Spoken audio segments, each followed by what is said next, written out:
We have been so brainwashed by what we think is a tool in the ministry. We really have. Because all we got to go on is what we have seen with our eyes on TV, television evangelists, and church, and we've just been brainwashed by the instrument, the tool that God uses. Another instrument that God used, but the people were not expecting.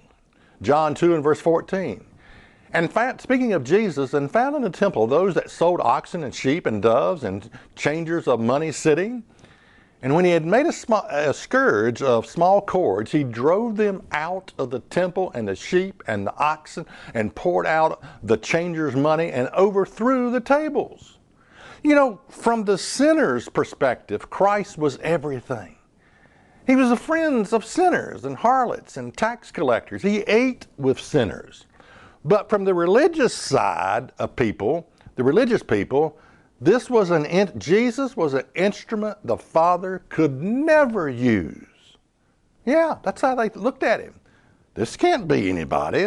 Oh, hey, it's Joseph's boy. He's one of us. He can't be nobody.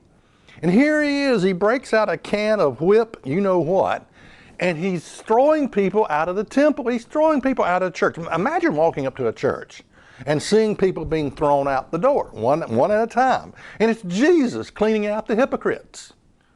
Yeah. So many people don't even understand the real Jesus. Let me tell you about the real Jesus. Number one, he was a Jew. A lot of people will not even admit that one. But he was a Jew. He did not have long hair. Sorry, you've been deceived. You believe me, you've been deceived on that one. He was so common looking that he was often overlooked in crowds. He was not born on or near December 25th.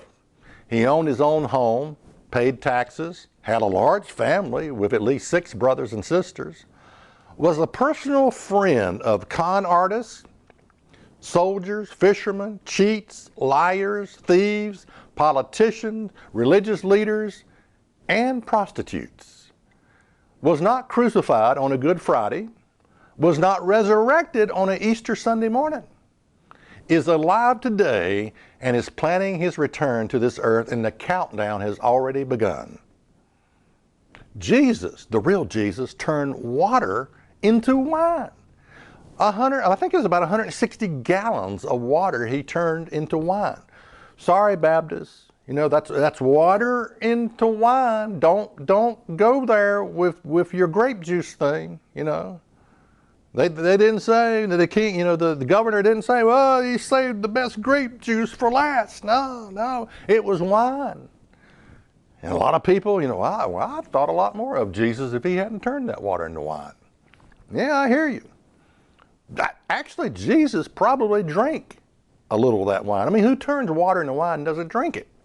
And I don't know about you, but if Jesus drank a little, then I don't want to try to out Jesus, if you understand what I'm saying. Okay, we're talking about the instrument that God uses. Check us out on the web at isthatreallyinthebible.com.